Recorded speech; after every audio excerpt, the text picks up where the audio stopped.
Merhabalar, kanalıma hoş geldiniz arkadaşlar. Bu videoda beraberce bu çok sevdiğiniz tatlış minnoş krobu öreceğiz. Siz de benimle birlikte örmek isterseniz videonun tamamını izlemeniz yeterli. Şimdi benim ölçüsünü verdiğim ve yapmakta olduğum krobum 36-38 bedene uygun olacak. Lakin nasıl büyütebilirsiniz? Size onun detaylarını da vereceğim. Biz şimdi 24 tane motifleri örerek devam edeceğiz ama buradaki detayımız her motifi ördüğümüzde bir sonrakini ona birleştirerek devam edeceğiz. Yani motif biriktirmeyeceğiz. Ördükçe birleştirip örmeye devam edeceğiz. Öyleyse şimdi ben burada tek renk yapmıştım. Bir de biliyorsunuz iki renkte çalıştığım da vardı. Bir kez daha iki renkle çalışmak istiyorum. Ve hatta ben motiflere başladım. Eklemeye de devam ediyorum. Buralarda yarım bıraktım. Size nasıl devam ettiğimizi orada göstereceğim.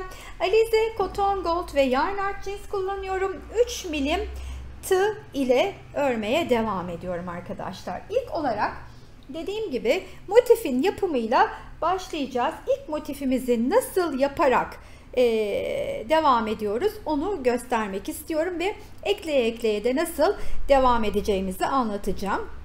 Dediğim gibi toplamda 24 motifimiz var. Bunun 10 tanesi kollarda, 14 tanesi de bedende. Mesela en ufak hemen atıyorum 42-44 beden üstü için çalışacak olan arkadaşlarım 14 motif yerine burayı 16 çalışaraktan ilk arttırmayı çok rahat yapabilirler gibi. Zaten ördükçe siz de anlayacaksınız. Minnak bir arttırma yapmak isteyenler bir tık daha büyük tığlı örüp altta şuradaki trabzanları fazla örerek büyütebilirler gibi. Şimdi örerken detayları size anlatacağım. O zaman biz ilk olarak motifimizi örmeye başlayalım. İki renkle ben öreceğim burada. Dileyenler tek renkle de devam edebilirler. İlk olarak bir sihirli halka hazırlıyorum. Dilerseniz bunu iki kat da sarabilirsiniz. Daha sağlam yapmak isterseniz ki ben iyicene gizlediğim için tek katla yetiniyorum. Şimdi şunu bir kilitledikten sonra aynı boşluğun içine batıp 1 2 3 4 5 6 7 ve 8 tane sık iğnemi ördükten sonra burada ilk yapmış olduğumun üstüne gelip batıyorum. Şu arkadaki sihirli halkanın ipini de içine alıp şöyle bir arasından geçirip güzelce kilitliyorum. Sonra bunu kestikten sonra bu ipimi şöyle de bir düğüm atacağım. İyicene sağlamlaştırıyorum. Bunun sökülmesinin imkanı yok arkadaşlar. Güzelce sağlamlaştırdıktan sonra bunları da aslında aralardan geçirip şöyle güzelce bir önden bir arkadan gizliyorum ama çok da vakit kaybı olmasın şu anda. Hemen ikinci sıraya geçelim. Şimdi artık buradaki çiçeğimizin yapraklarını örmeye başlayacağız. İlkini yuvarlak olarak böyle olduğu gibi motifi örüyoruz. Dediğim gibi ikinci de artık birleşme başlayacak. Ben üst sıra için diğer bir renge geçiyorum. Aynı renkle devam edenler zaten ipini kesmeyip bu şekilde buradan devam da edebilirdi. Şimdi tekrardan geldim. İlk olarak ilmeğimi çıkartacağım. İlmeğimi çıkarttıktan sonra hemen tığımın üstüne ipimi aldım. Sık iğnelerin üstüne batıp özür dilerim. Burada iki kere dolayacağız ipimizi tığımızın üstüne. İki kere battım. Şimdi 1 2 kere de çıktım ve tığımda tutuyorum. Tekrardan iki kere doladım. Aynı boşluğa battım. 1 2 tekrardan iki kere doladım. Aynı boşluğa battım. 1 2 Devam ediyorum. Aynı boşluğa, aynı işlem. 1, 2. Tığımda 5 tane ilmeğim var. 5'ini birden topluyorum ve aradaki 4 zincirimi çekiyorum. 1, 2, 3, 4. Tekrardan tığımın üstüne ipimi alacağım. 2 kere dolayacağım. Hemen yanındaki ilmeğin tepesine batacağım. 1, 2, 4 kere yine aynı işlemi yapacağım. 1, 2, yine battım. 1, 2, tekrardan battım. 1, 2 ve dördünü bir topladım. Yine 4 zincirimi çekiyorum. Ve bunu her bir 8 tane sık iğnenin tepesine 8 yaprak şeklinde yapıp geliyorum. Sonuncu sık iğnenin tepesine de dörtlü grubumu yaptım. Dörtlü fıstığımı ikili bademlerle 1, 2, 3, 4 tane zincir çektim. Geldim buradaki bademin tepesine battım. Böylelikle ilk çiçeğimi yapmış oldum. Bunun üstüne zaten artık örerek ilerleyeceğiz. Birleştire birleştire gideceğiz. Beden kısmı için şimdi hemen size burada göstermek istiyorum. Biraz kadrajı da genişletelim. Şu kısım için ön ve arka 14 tane öreceğiz. Bunun 6 tane görüneni önde, 2 tane kol altında, 6 tane de arkada olacak. Bedeni büyütecek olanlar 8 öne 8 arkaya yapıp bunu da askıyı da ona göre yerleştirirler. Koltuk altına da öne de biraz pay verip gayet rahat bedeni genişletebilirler. Dediğim gibi büyük beden çalışacaklar. Benim verdiğim sayıdan 2 tane daha fazla motif örmeleri gerekiyor. 24 demiştim. 26 motif örerek ilerleyecekler. 16'sını beden için. Şimdi ilk çiçeğinizi yaptıktan sonra artık bir diğerini yaparken birleşmeye başlayacağız. Hemen bir diğerine başlayayım. Nasıl ekleyerek yana doğru gittiğimizi, sonra da yaptıklarımızla askıları nasıl böyle eklediğimizi size göstereceğim. İlk motifim tamamdı. İkinci birleştireceğimi ördüm, ona birleşecek olanı. Ortasını 8 tane sık iğne ördüm sihirli halkanın içine. 3 tane de yaprağımı ördüm. Üçlü trabzanlarla, yani 2 dolayıp 3 kere de çıktım trabzanlarla dörtlü gruplar halinde. Biliyorsunuz arada 4 zincir vardı. Burada ikisini çektim. Şimdi birleşeceğim için artık ikisi böyle arka arkaya bakarken hemen buradan tığımı dolandırıyorum. Arasından geçirip şöyle bir kilitliyorum. Bir de zincir çekiyorum. Ve tekrardan gelip bu birleşmeye başladığım motifimin içine 8 tane yaprağımı örüyorum. 2 kere dolayacağım yalnız. 8 tane yaprağı tamamlayacağım ama daha birleşeceğim 3 noktadan. Şimdi 1, 2, kadrajı biraz açalım. 2. Hep 2 dolayacağım. 3 kere de çıkacağım yapraklarımı. 1, 2 ve tığımda biriktiriyorum. 1, 2, 1, 2 ve hepsini bir toplayıp bir zincirimi çekiyorum. Tekrar bir tane çekiyorum ve sıradaki boşluğun arkasından dolandırıp yine kaydırma yöntemiyle geçirip içinden 1, 2 zincir çekiyorum. Tekrardan buraya geliyorum. 2 kere dolamayı unutmayalım benim gibi. Elim diğer işten alışık. İkili trabzana. Üçlüye geçince akıl karışıyor. Sürekli farklı işler yapınca böyle oluyor hanımlar. Sizde de var mı yarım işler?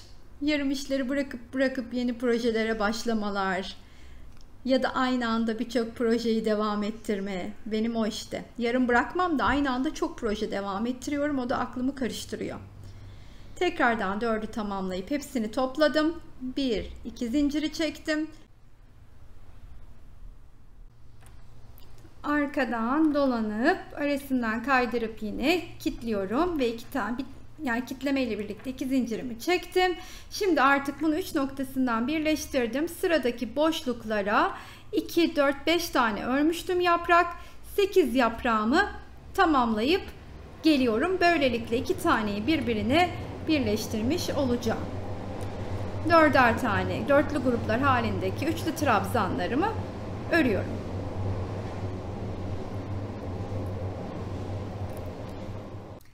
İşte birleşme tekniğimiz böyle sevgili dostlar. Her bir ördüğümüzü yanına ekleyerek, yani böyle yan yana dizerek ilk önce bedeni, sonra da askılarını örüyoruz. Benim şimdi başlayıp devam ettiğimin üzerinden size göstermem gerekirse şayet, hemen burada bakın. Şimdi ne yaptım, hemen gösteriyorum, bir saniye. Şimdi geldik. Askıları falan da biraz baş. Şimdi burada 14 tane bundan başladım. 1, 2, 3, 4, 5 diye 14 taneye kadar geldim. Şimdi siz bu askıların üstünde olmadığını düşünün. Bunun dümdüz bir şerit olduğunu düşünün. Şimdi 14.'yü de yaparken artık 2, 4, 6 taneyi ördüm. Diğer 3'ü örerken de yukarıyla birleşeceğim. Burada 2 tane zincirim var. İkisi birbiriyle arka arkaya bakarken hemen şuradaki boşluğa bakın. Şu bir taneyi bırakıyorum ortada. Şu bir tane, hemen şöyle daha net de göstereyim. Şu bir tane, şu birleşen yerdeki bir taneyi bırakıyorum ve yanındakine yine batıp kaydırma yöntemiyle geçirip kitleyip bir zincir daha çekiyorum. Yani toplamda 2. Sonra buraya geliyorum, hemen boşluğun içine başlıyorum yine yapraklarımı yaparak yukarıyla birleşmeye. Şimdi bu yaprağımı da yapayım. 4.'yü de ördüm. Hemen 1, 2 sayıp karşısındaki boşluğun içinden batıp arasından kaydırarak geçiriyorum. 1, 2 sayıyorum. Yine buraya geliyorum. 2, 4, 6, 7, artık sonuncudayız. Hem bunu örüp hem de artık beden için 14 taneyi, büyük bedenlerde 16 taneyi bu şekilde örüp tamamlamış olacak. Beraberce tamamlayalım. Sonra askıların da size yerini gösterip bedenine geçmek istiyorum. Şimdi 1, 2 zincirimi çektim. Tam karşısındaki boşluktayım. Arasından kaydırdım, geçirdim. 2'yi de saydım. Buradaki trabzanın tepesine gelip, pardon, fıstığın tepesine getirip şöyle bir kitleyip artık bedeni tamamlamış oluyorum. Alt kısmını, yani beden başlangıcını 14 motifle tamamlamış oluyorum. Şimdi askıyı da nasıl yapıyorum? 5'i ilk bir motif örüp buraya birleşiyorum. Üstüne gene bir motif. Nasıl birleşiyorum buraya da? Kafama göre, yani katladığımda benim için uygun olan yer şöyleydi, bakın kızlar. 14 tane motifi katladım ya. Bir tane koltuk altına bıraktım. Bu bir motifin de bir yarımını ve arkadan da bir yarımını, yani 2 motif gibi oluyor koltuk altına. Buradaki motifin ortasından başlıyorum. Şu iki motifin başladım. Şimdi arkayı burayı yaparken buraya nasıl birleştirdiğimi zaten size göstereceğim. Şimdi 5 taneyi ördüm. Ekleye. İlk önce buradan ilkini örüp buraya birleştim. İkinci, üçüncü, dördüncü, beşinci derken de onu da örerken buraya birleştim. Şimdi ne yaptım yani? Burada ilkini ördüm. Geldim buradaki 2 motifi ortaladım. Bir motifin buradaki boşluğuna, bunun da buradaki boşluğuna battım. Ve ilkini öyle birleştirdim. Şimdi bunu gördüm. 1, 2, 3, 4, 5'e geldim. 5'teyim. Şimdi bakın onu da nasıl, yani ilk nereden kestiriyorum kendime yerini göstereceğim size. Şimdi böyle katladım ya. Burada birleştiği yeri gördünüz. Yani burada nereye denk geliyor? Bu 2 motife denk geliyor. 2 motifte de zaten batacağım noktalar çok bariz belli. Şöyle göstermem gerekirse şurası, şu orta ve burası. Askıda da hemen gösteriyorum yakına alıp. Burası dediğim gibi kesişen nokta ve burası. Hadi yapalım. Şimdi neredeydik? Şuraya takayım hemen. İlk olarak ne yapıyorum? 2 zincirimi çekiyorum ve unutmayın, katlayıp dikkat edin, katlayın hemen. Şu bir motif koltuk altında kalacak, bu iki motife bana hemen neresi bakıyor? Şu motifin ortasını bulacağım. Bakın şu motifin ortası gözüküyor mu bilmiyorum, şunun ortası. Hemen battım, arasından kaydırarak geçirdim, 1 2 ördüm, geldim hemen buradaki yaprağımı örüyorum. 2 kere dolayıp geliyorum ve yaprağımı örmeye başlıyorum. Yine 2 zincirimi çektim. Ördükten sonra bakın tam olarak buradaki kesiştiği, motifin kesiştiği nokta var ya, buraya batacağım ortasına ve arasından yine kaydırarak geçirip 1 2 örüyorum ve hemen gelip buraya bakın 2 4 6'yı örmüştüm. Şu anda 7.'yi örüyorum. 1 2 7.'yi de öreyim. 7.'yi ördüm. 2 zincirimi çektim ve geldim. Burada zaten yeri belli. Tam karşımda kaydırarak geçtim. Bir kilitledim. Bir zincir çektim ve artık sonuncu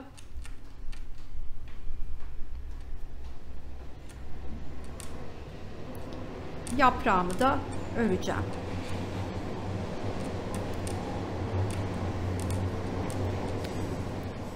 Burada sonuncu yaprağı da ördükten sonra 4 tane zincirimi çekip buradaki bademin tabii ki tepesine batıyorum. Şöyle güzelce bir kilitliyorum ve üst bedeni böylelikle oluşturmuş oldum arkadaşlar. Şimdi birazcık kadrajı açarak gösterirsem şöyle bakın.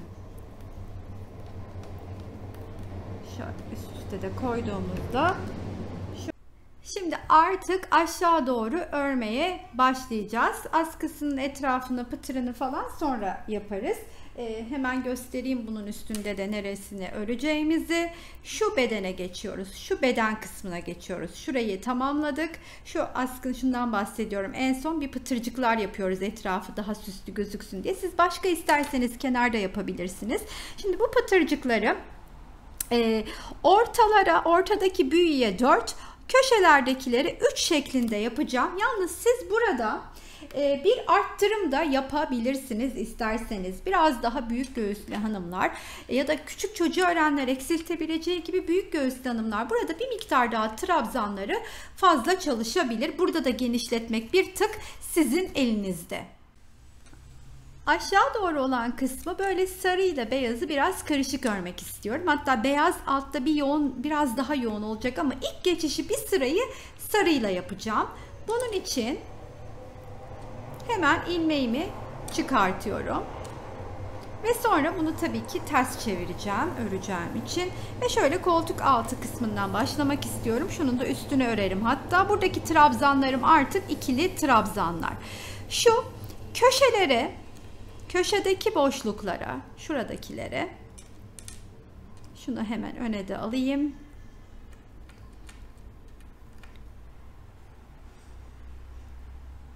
Üç tane öreceğim. İpi de gizlemek için öyle alıyorum. Şaşırmayın, şu arkadaki ipi gizleme tekniğim o benim. Örerek saklıyorum içinde. Buradaki boşluğa geldiğimde de 4 tane öreceğim. Dediğim gibi buralarda siz trabzan sayılarına bir miktar oynayarak ufak bir miktarla da göğüs kısmını daha fazla açabilir, genişletebilir, rahatlatabilir ya da daraltabilirsiniz. Bu da aklınızda bulunsun. Şimdi ilk sırayı böyle tamamlıyorum. Köşelerdekilerin içine 3 tane, ortadakinin içine 4 tane. Sonra ikinci renge de nasıl geçtiğimi göstereyim. Siz dilerseniz bu kısmı tek renk örün, dilerseniz her sırada renk değiştirin, istediğiniz kadar renk kullanın. Bu tamamen sizin arzunuza ve zevkinize bağlı. Göstermem gerekirse şu köşede olan kısımları 3, ortada olan kısmı 4 tane öre bu ilk turu tamamlayayım. Ondan sonra da diğer renge geçelim. Sonuncu boşluktayım. Bu bir sıra öreceğim demiştim sarıyla. Hemen şimdi beyaza geçmek istiyorum. Şu başladığım trabzanın tepesine kaydırma yöntemiyle geçip arasından da geçirip kilitledikten sonra artık yeni rengimi de geçeyim ve bu sırayı tahminen böyle uzunluğunu şurasını mesela 14 sırada tamamlamıştım. Bunu da sanırım bakayım 14'ü değil 2, 4, 6, 8, 10, 12, 14. Burada da bir 14 sırada tamamlamayı planlıyorum. İşte ama renk değişiklikleri yaparak geçeceğim. Biraz sarı, biraz kremli ama sanki böyle krem yani kırık beyazımı bir tık daha fazla örecek gibi hissediyorum. Üstte sarılık yoğun olduğu için. Yine de bakalım örerken hemen ilmeğimi çıkartayım. Yeni rengimi nasıl eklediğimi göstereyim. Şimdi burada hemen şunu yatırıp şöyle onun üstüne doğru öreceğim. Aynı yeri belli olmasın diye biraz daha yana kaydırdım. Ve üstüne batıp şöyle geçirip bunu da yana alıyorum. İpi, yeni rengimi şöyle kilitledikten sonra bunu da ipimin tığımın üstüne alıp birlikte bir öreceğim. Daha güzel gizliyorum o şekilde. Şimdi üstlerini örmeye devam edeceğim bunların. Bu sırayı da her bir trabzanın üstüne bir adet ikili trabzan şeklinde. Dilediğim sırada renkleri değiştirerek. Siz dilerseniz dediğim gibi tek renk çalışarak da yapabilirsiniz. Devam edelim ve alt kısmına, oya kısmına nasıl gelip orada ne işlemler yapıyorum? O kısma kadar bunu 14 sıra öreceğim. Daha uzun örmek isteyenler, crop giymekten hoşlanmayanlar daha uzun örebilir. Bu uzun ben daha kısa seviyorum işte diyen de varsa daha da kısa örebilir. Önemli olan burada sizin zevkiniz. Üstünüze deneyerek devam edebilirsiniz. Motiflerimizi birleştirdikten sonra gösterdiğim şekilde aşağı doğru 14 sıra ördüm. Tekrar hatırlatmak isterim ki bu sırada dilediğiniz kadar aşağı doğru uzatarak bluzunuzun boyunu uzatmış olursunuz. Bu sizin kullanım tercihinize göre değişir. Şimdi sıra artık alt kısımda, yani bitmiş olan da göstermek istiyorum ki bu oya kısmı diyebiliriz. Aslında bluza bu güzelliği katan kısmı, fırfır kısmını diyebiliriz uygulamada. Öyleyse beraberce ilk sırasını örmeye başlayabiliriz.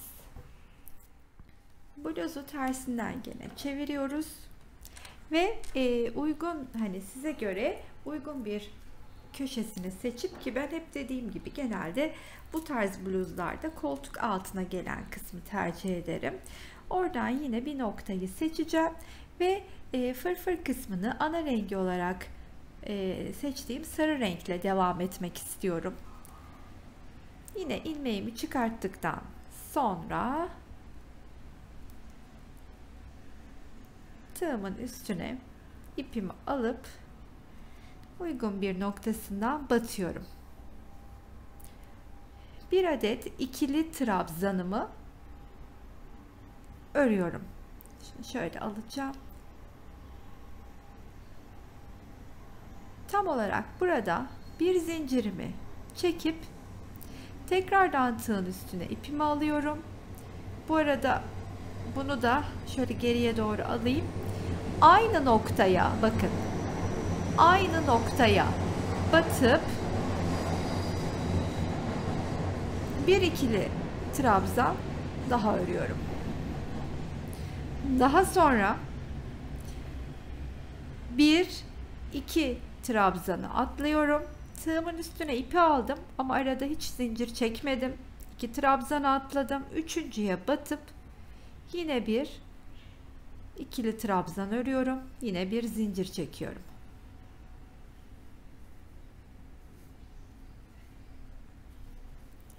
Yeniden 1 2'yi atladım. Bir zincir çektim. Aynı noktaya batıp ördüm. Yine yeniden tığımın üstüne ipimi aldım. 2 trabzan atladım. İşte bu mantıkla da V'ler oluşturarak, minik V'ler oluşturarak bu sıramızı tamamlıyorum. 1 2.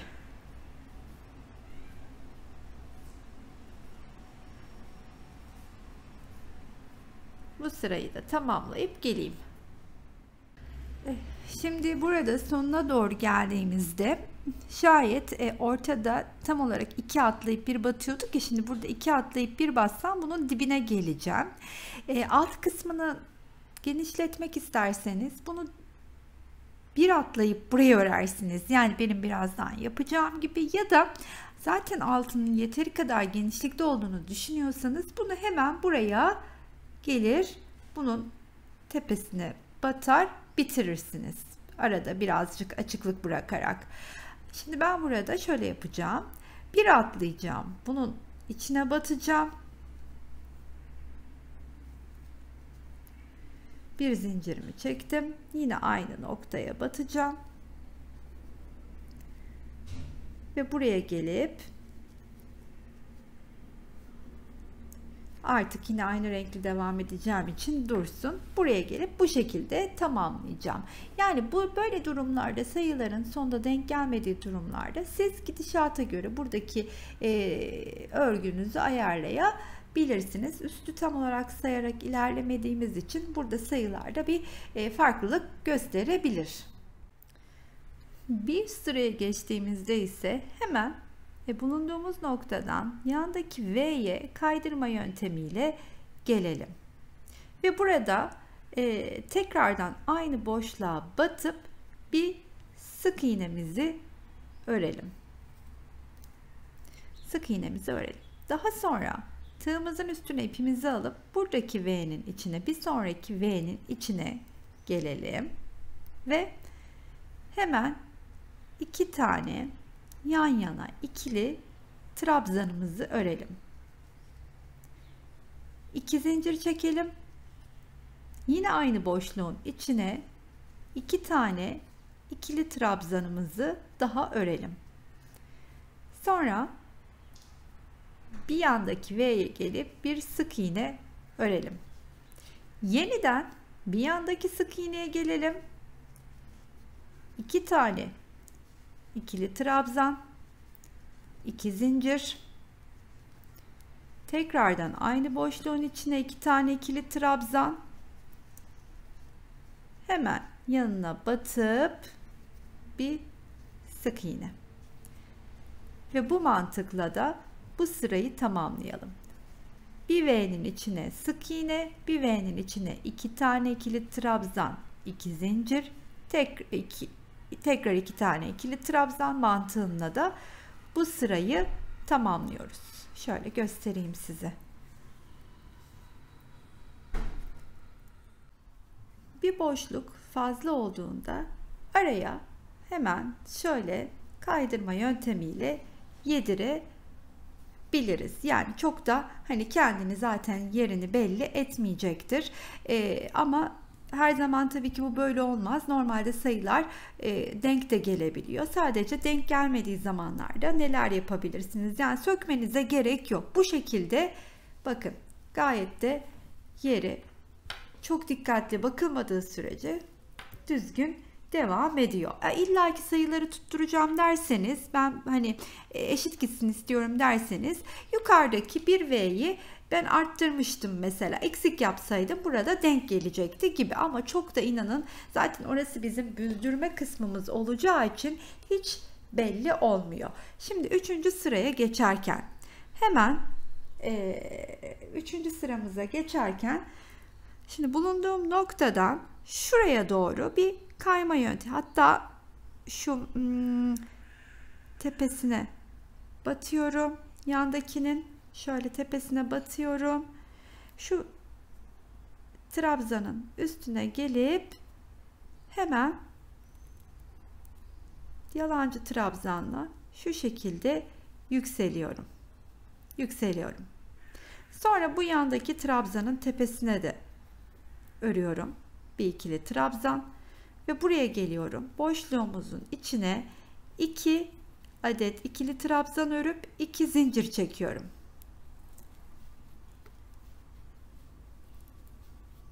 Tekrar 2 tane ikili trabzan örüyorum. Arada hiçbir şey çekmeden buradaki ikili trabzanın üstünü de örelim. 2 adet trabzanımızın, yani toplamda trabzan sayımız 8 olmak zorunda. şöyle bir grup örüyoruz ve arada hiç zincir çekmeden direkt buradaki şu sık iğneli kısmı atlıyorum, yandakine geliyorum, 1 2 ortaya geldim, 1 2 arada 2 zincir, 1 2 yine boşluğa, yine trabzanların tepesine, yine toplamda 8 trabzan. Hemen atlıyorum, bir yandakine yine aynısını yapıyorum. Yani bu sırada da bu şekilde örerek fırfırın 3. kısmını tamamlıyorum. Yine arada 2 zincirle. O zaman bu sırayı da örüp geliyorum. Son artık kısmındayım bu sıranın. Sonuncu trabzanımı da ördüm. Şimdi buraya hemen geleceğim. İlk yükseldiğim trabzanın tepesine batacağım. Ve burada da artık yukarıya doğru aynı renkle devam ettiğim için hemen bir kere kilitledikten sonra şöyle bir yükseliyorum. Etrafımda döndürüp şöyle arasından geçirip bir kere kilitledikten sonra şimdi artık buradaki 4. sırada ne yapacağımızı size göstermek istiyorum. Buradaki gördüğümüz ilk 4 trabzanın birinin üstüne çıktık zaten. İkili trabzanlarımı örüyorum.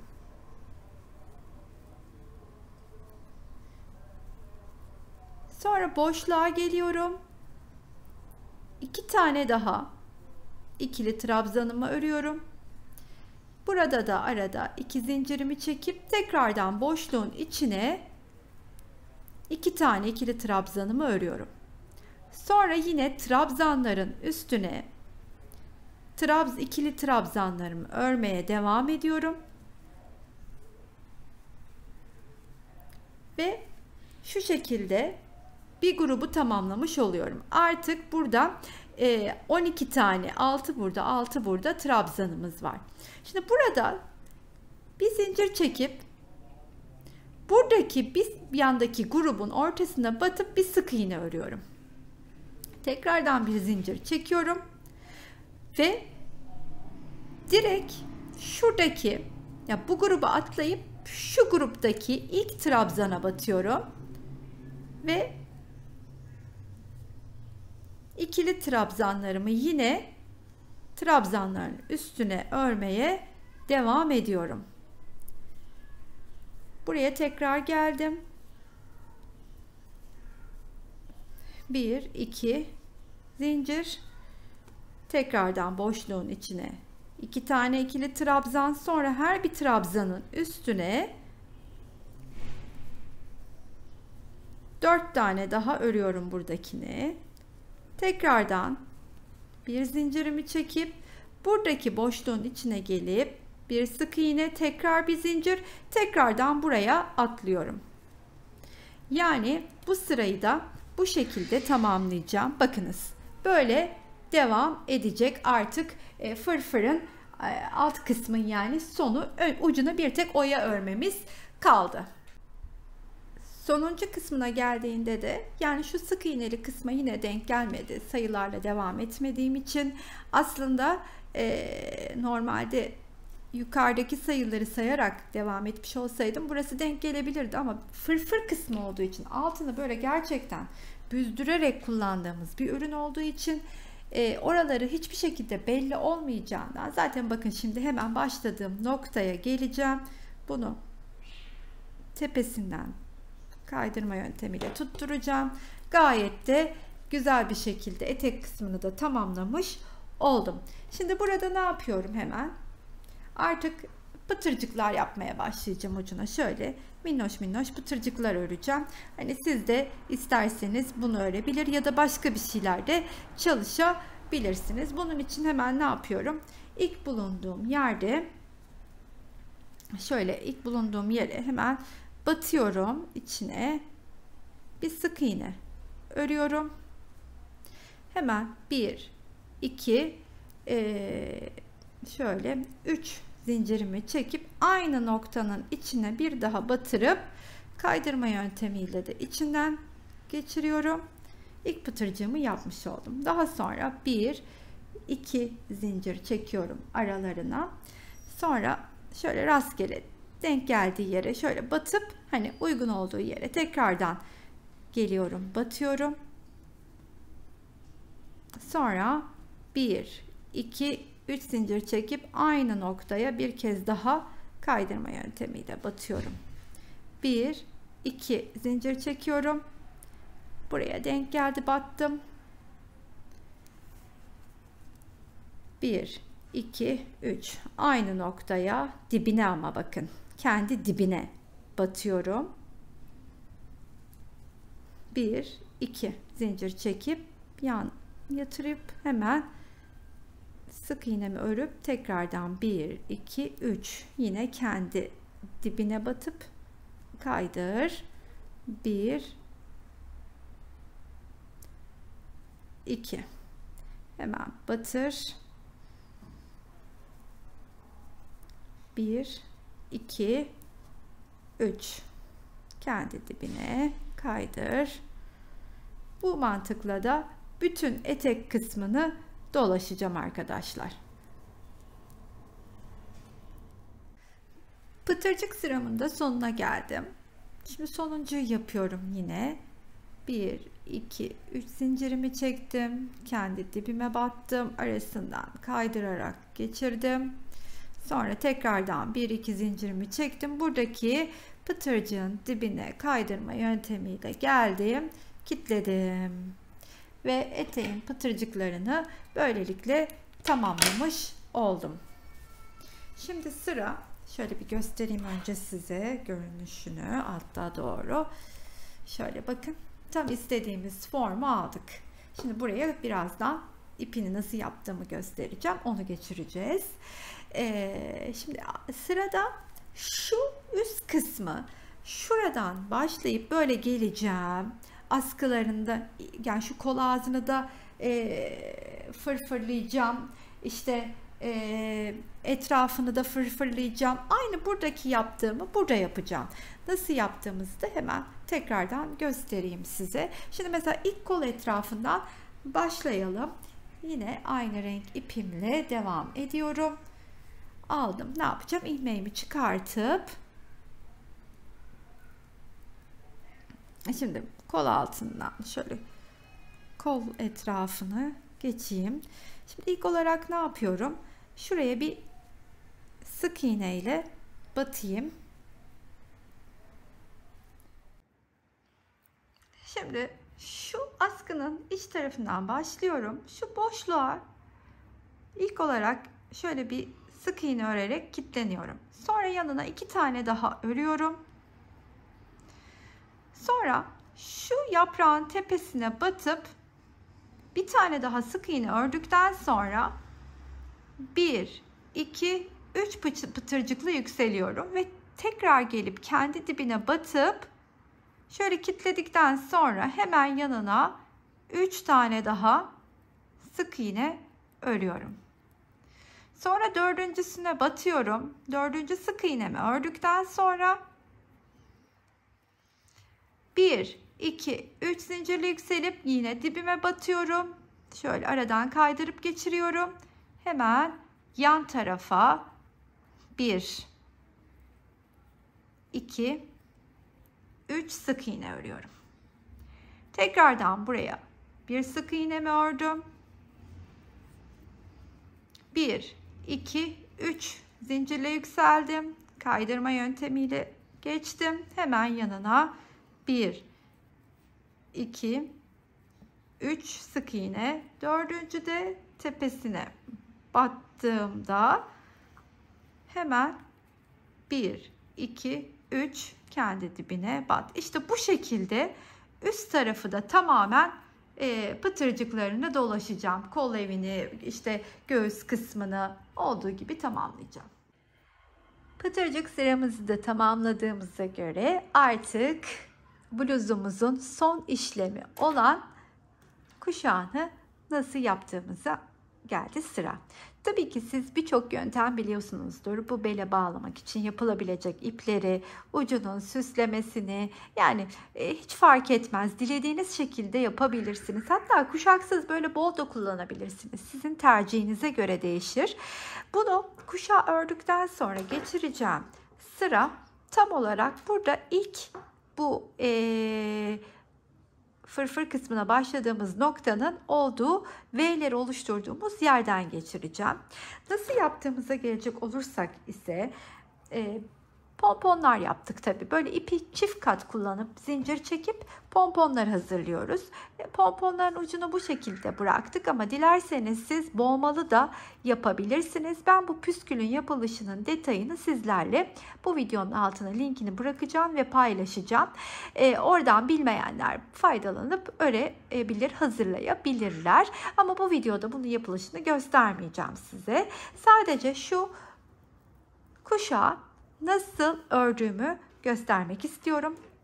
4 milim tığ geçiyorum. Kalın bir tığ kullanıyorum.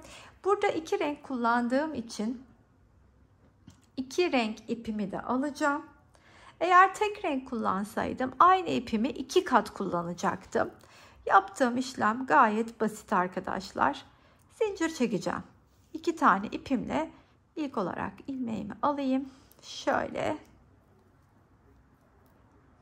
kilitledikten sonra da üstüne böyle zincirler çekeceğim. Bu şekilde çektiğim zincirlerle de gerçekten çok hoş duruyor. Hissi de çok güzel. Benim hoşuma gidiyor. Biraz büyük tığla da örünce daha puf puf oluyor. Bir kuşak hazırlayacağım örerek. Şimdi ben bu hazırladığımı şu aralardan, tabii öncesinde aslında direkt kuşağımın ip kısmını örüp pomponu sonradan ucuna takıyorum ama şimdi artık size göstermek istediğim için hazır böyle nasıl yaptığımı önceden yaptım. Buradaki gibi bakın, aralarından